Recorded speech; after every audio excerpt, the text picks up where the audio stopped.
Assalamualaikum warahmatullahi wabarakatuh. Berjumpa lagi dengan Mimin. Oke, kita lanjutkan saja ceritanya. Bab 3324 sampai bab 3325. Zhu Jiayin sangat marah. Nakal, katakan lagi. Saat ini, Tai Danzi berkata, "Oke, berhentilah menulis di sini. Kamu tidak bisa tinggal di hotel ini hari ini. Pergi ke tempat lain. Jangan terlalu malu di sini. Aku bersedia pergi." Baik Tuan Qiangwang maupun Tuan Huli tidak berbicara, namun keheningan sudah mewakili sikap mereka. Zhu Jiayin sangat marah. "Kamu sangat penindas. Jika Ye Chong pergi bersama kami, dia tidak akan bisa tinggal bersama mereka lagi. Apa yang bisa dia lakukan?" Liar, Huang Mao mencibir. Ye Chong, sebaliknya, tenang dan berkata sambil tersenyum, "Bagaimana jika aku ingin tinggal di sini?" Mendengar ini, Huang Mao tertawa keras.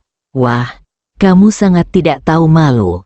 Aku akan memberitahumu hari ini kamu tidak bisa tinggal di sini hari ini."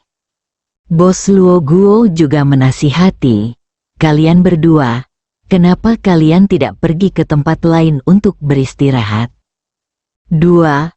Seorang pria muda tanpa latar belakang. Itu bagus untuk dikatakan. Apakah ada hotel lain dalam jarak beberapa ratus mil dari tempat ini? Kata Zhu Jiayin dengan marah. Dia berpikir, orang-orang ini terlalu pandai dalam melakukan intimidasi. Haha. Jika kamu tidak memikirkan solusinya sendiri, percuma saja tinggal di sini. Huang Mao mengejek. "Aku hanya mengatakan ini. Jika kamu bisa tinggal di sini hari ini, aku akan berlutut dan bersujud padamu." Huang Mao mengejek, sangat arogan. Wajah Zhu Jiayin memerah karena marah, dan dia benar-benar tidak mengerti mengapa Ye Chong masih begitu tenang. Ye Chong hanya tersenyum dan diam-diam menyaksikan penampilan Huang Mao dan yang lainnya. Setelah Huang Mao mengungkapkan sikapnya, Ye Chong menatap Tai Danzi lagi. "Bagaimana denganmu?" Ye Chong bertanya. Tai Danzi menyeret lengannya yang lumpuh dan mendengus dingin. "Apa? Kamu mencari penghinaan, kan? Kalau begitu aku akan memberitahumu. Jika kamu bisa tinggal di sini hari ini, aku akan berlutut dan bersujud padamu." Memandang Tuan Qiangwang dan Tuan Huli, "Bagaimana denganmu?" Ye Chong bertanya secara provokatif.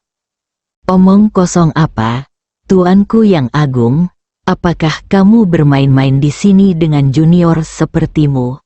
Tuan Qiangwang berkata dengan marah. Bertaruh seperti itu dengan orang lain memang merendahkan status mereka. Sebaliknya, Guru Huli mencibir. "Guru, mengapa repot-repot berpegang pada detail kecil? Mari kita bersenang-senang hari ini. Nak, jika Anda bisa tinggal di sini, kami semua akan berlutut dan bersujud kepada Anda. Tetapi bagaimana jika kamu tidak bisa tinggal di dalamnya?" Tuan Huli berkata dengan dingin. "Apa yang kamu inginkan?" Ye Chong tersenyum. "Jika kamu tidak bisa hidup di dalamnya, biarkan dia memakan kotoran harimaumu," kata Huang Mao. Begitu kata-kata ini keluar, Tai Danzi dan yang lainnya mengeluarkan suara mengejek. Zhu Jiayin sangat marah hingga dia hendak membalas. Bahkan Bos Luo Guo tidak tahan lagi dan berbisik, "Kalian berdua, saya pikir kalian harus pergi." Sebelum tawa Tai Danzi, Huang Mao dan yang lainnya berakhir, Ye Chong mengeluarkan sebuah tanda. Saat dia melihat tanda ini, mata Bos Luo Guo langsung melebar. "Apa-apaan ini? Apa yang kamu ambil? Itu bukan koin yang kamu gunakan di pedesaan, kan?" Huang Mao tertawa liar. Bos Luo Guo berkata dengan gemetar, ini kartu identitas Dong Tianting. Wah, oh tidak. Tuan, apakah Anda murid Dong Tianting? Mendengar kata surga timur, Tie Danzi dan yang lainnya tersenyum, wajahnya langsung membeku. Bahkan guru Qiangwang dan guru Huli yang menyaksikan kegembiraan itu tercengang. Apa katamu? Tuan Huli bertanya pada Bos Luo Guo dengan kaget. Bagaimana Bos Luo Guo bisa peduli pada orang seperti Zenren Huli? Meskipun mereka juga memiliki status tertentu di dunia seni bela diri, dibandingkan dengan Dong Tianting, mereka bukanlah apa-apa. Oh, Tuan, saya benar-benar buta sekarang. Saya tidak tahu bahwa ada tamu terhormat dari Pengadilan Surgawi Timur yang datang. Saya benar-benar minta maaf. Tidak mungkin, Guru Qiangwang berkata. Sama sekali tidak mungkin. Mengapa murid Dong Tianting harus datang ke sini untuk menginap? Bukankah ada hotel kelas atas? Di sini, salah satunya adalah level yang relatif rendah yang mereka miliki saat ini. Yang lainnya lebih mewah dan digunakan oleh orang-orang tingkat tinggi di dunia seni bela diri dan orang-orang dari Pengadilan Surgawi Timur. Tuan Qiangwang dan Tuan Huli ingin tinggal di sana, tetapi mereka tidak memenuhi syarat. Siapa sangka murid-murid surga timur yang bermartabat akan muncul di sini. Bos Luo Guo berkata, ini adalah kartu identitas Dong Tianting, saya mengenalinya dengan jelas. Dan itu benar-benar tidak salah lagi.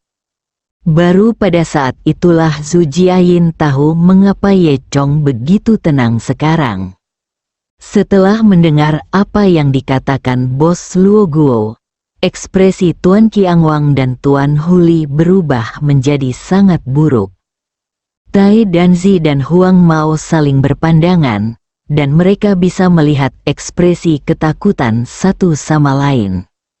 Bisakah aku tinggal di sini sekarang? Ye Chong bertanya. Bos Luo Guo tampak tersanjung. Oh, Tuan, jika Anda ingin tinggal di sini, tentu saja bisa. Saya akan mengatur kamar terbaik untuk Anda sekarang. Tanpa ragu-ragu, dukung Ye Chong. Lagi pula, dibandingkan dengan orang-orang Dong Tianting, Master Qiangwang dan sejenisnya jauh tertinggal. Dengan mengatakan itu, Bos Luo Guo memberi isyarat undangan, meminta Ye Chong untuk masuk. Saat itulah Zhu Jiayin merasa bangga, dan dia mendengus dan berkata, sekarang, coba saya lihat siapa yang bisa menolak membiarkan kita hidup. Dia memandang Guru Qiangwang, Guru Huli dan lainnya. Orang-orang ini menundukkan kepala dan tidak berani mengucapkan sepatah kata pun. Bukankah kamu mengatakan bahwa jika aku bisa tinggal di sini, kamu hanya berlutut dan bersujud padaku? Ye Chong bertanya. Suasana kembali canggung untuk beberapa saat.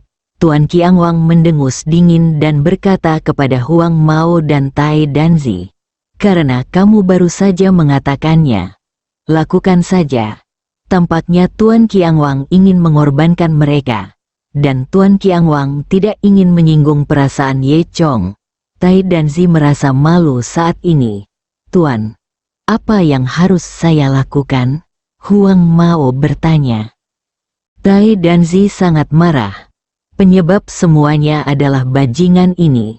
Sekarang dia diizinkan membiarkan dirinya sendiri, sang majikan, berlutut di hadapan seorang pemuda bersama muridnya. Memikirkan hal ini, Tai Danzi menendang Huang Mao dengan marah dan mengutuk, brengsek, kenapa kamu tidak berlutut dan bersujud? Huang Mao ditendang oleh Tai Danzi dengan seringai di wajahnya. Ia mengumpat dalam hati, yang benar-benar ikan besar yang memakan ikan kecil, dan ikan kecil yang memakan udang. Sang guru meminta sang guru untuk berlutut, dan sang guru meminta sang murid untuk berlutut. Meskipun dia tidak mau melakukannya, dia tidak berani melanggar perintah tuannya.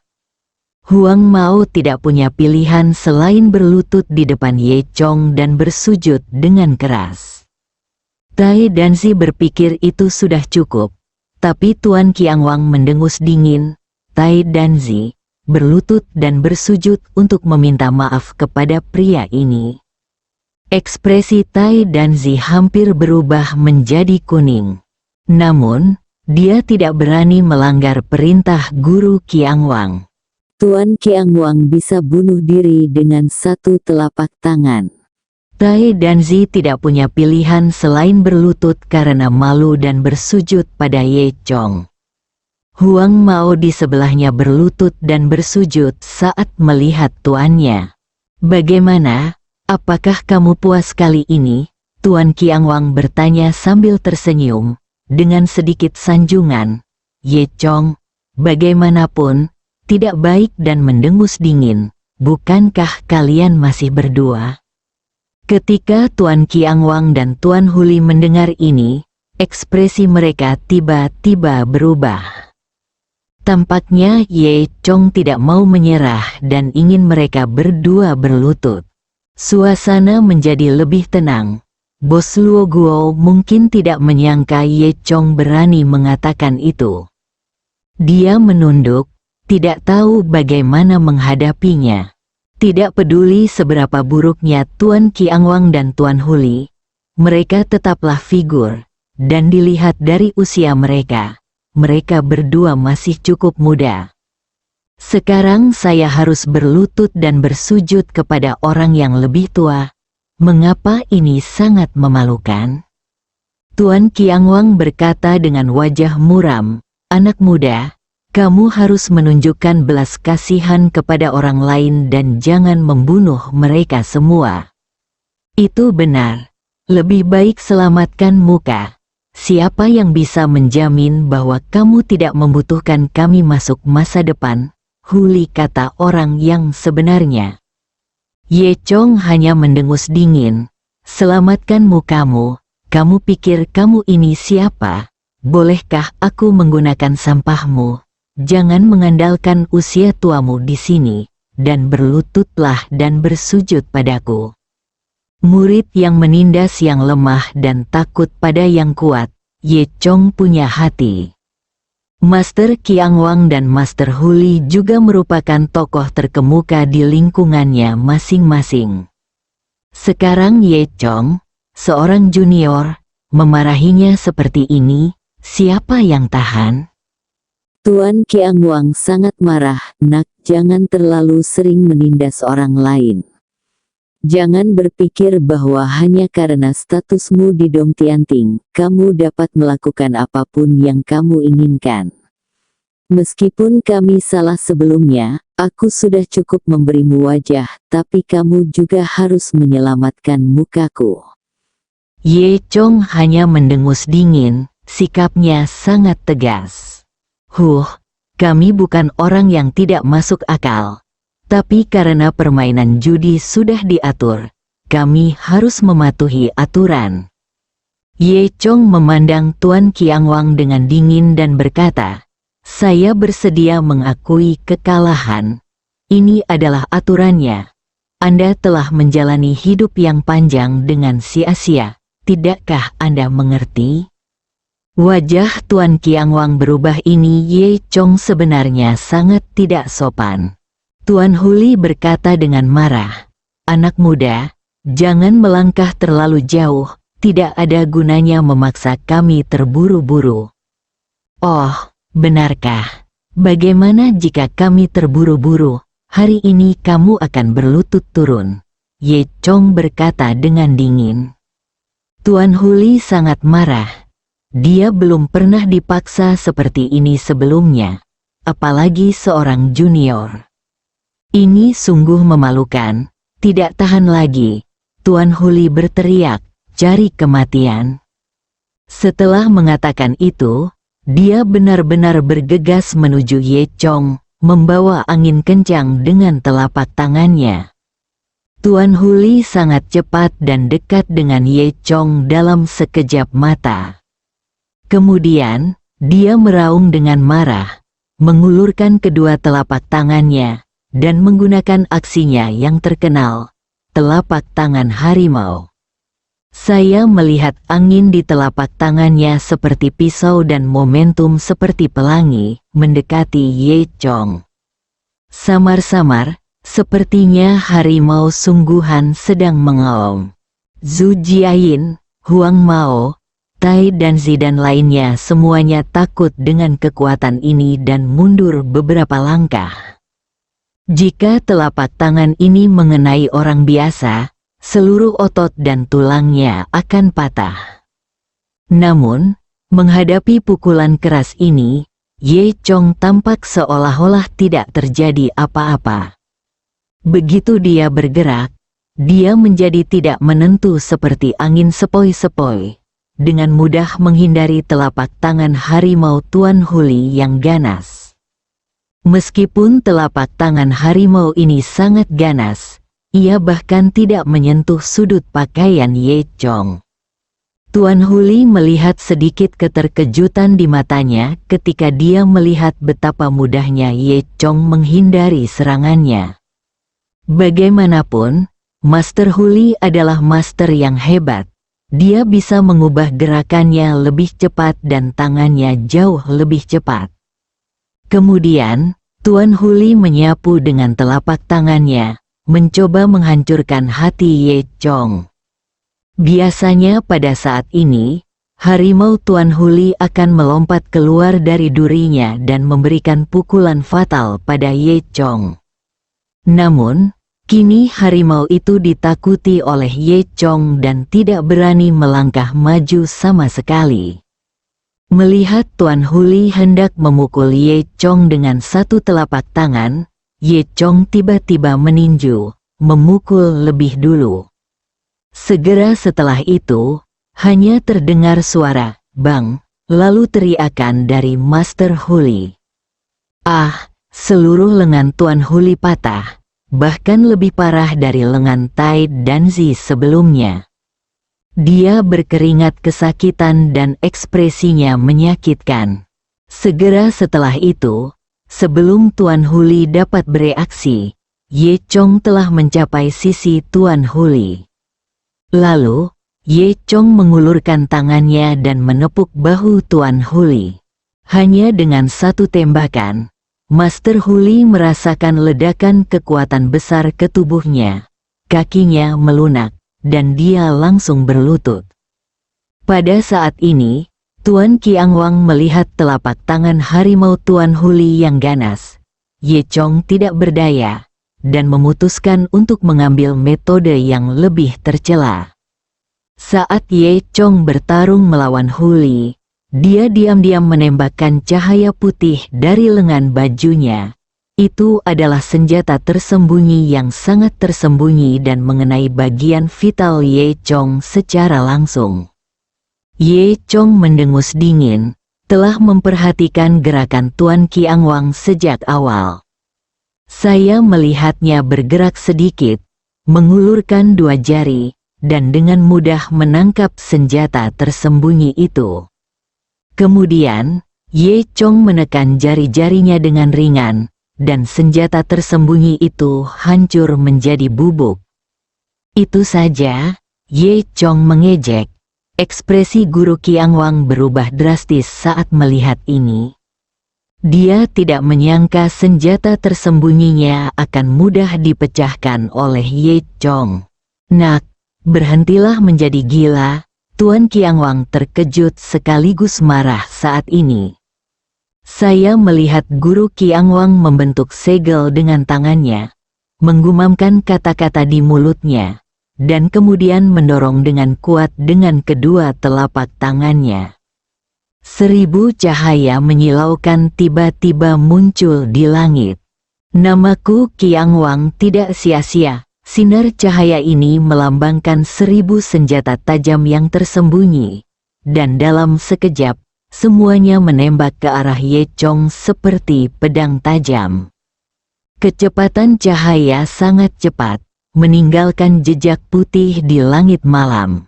Saya Cao, lihat, Tuan telah mengambil tindakan, Tie Danzi berkata dengan kaget setelah melihat pemandangan yang begitu indah. Sangat tampan. Apakah ini kekuatan guru? Ini hanyalah dewa.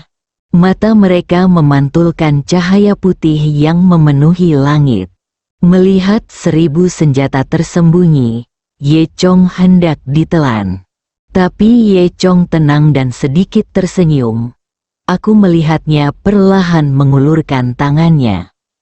Detik berikutnya, tidak ada gerakan Ye Chong yang terlihat sama sekali, dan senjata tersembunyi yang masih di udara tiba-tiba berubah menjadi bubuk tanpa peringatan apapun. Cahaya yang awalnya kuat menghilang dalam sekejap. Saat tertiup angin, semuanya berubah menjadi asap putih dan hanyut. Ini seperti kembang api yang ditempatkan di tengah jalan dan tiba-tiba padam, membuat orang merasa sedikit tanpa kepala dan tanpa ekor. Ekspresi gembira Huang Mao dan Tai Danzi membeku di wajah mereka. Tuan, apakah Anda masih mengambil tindakan? Huang Mao bertanya. Tuan Qianguang merasa ngeri saat melihat ini. Kapan dia pernah melihat metode seperti itu? Pada saat ini, Tuan Qianguang menyadari bahwa Ye Chong jauh lebih kuat dari dirinya. Mungkinkah dia adalah dewa tanah? Tuan Qianguang memandang Ye Chong dengan heran. Dia bahkan curiga Ye Chong adalah monster tua dari sekte tertentu yang diremajakan.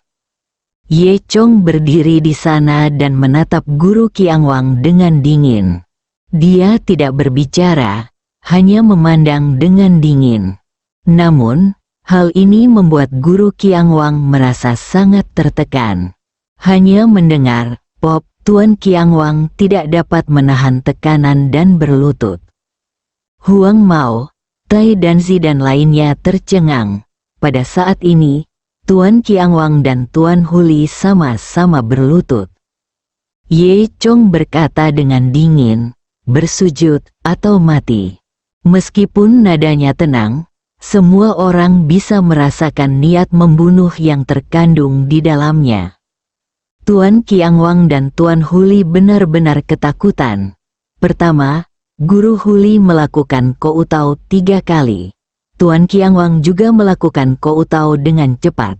Jika aku tahu kamu masih berani menindas orang lain di masa depan, lain kali kamu tidak akan bersujud, tapi berbaliklah. Tuan Qianguang dan yang lainnya menundukkan kepala dan tetap diam, tidak berani bersuara. Bersambung.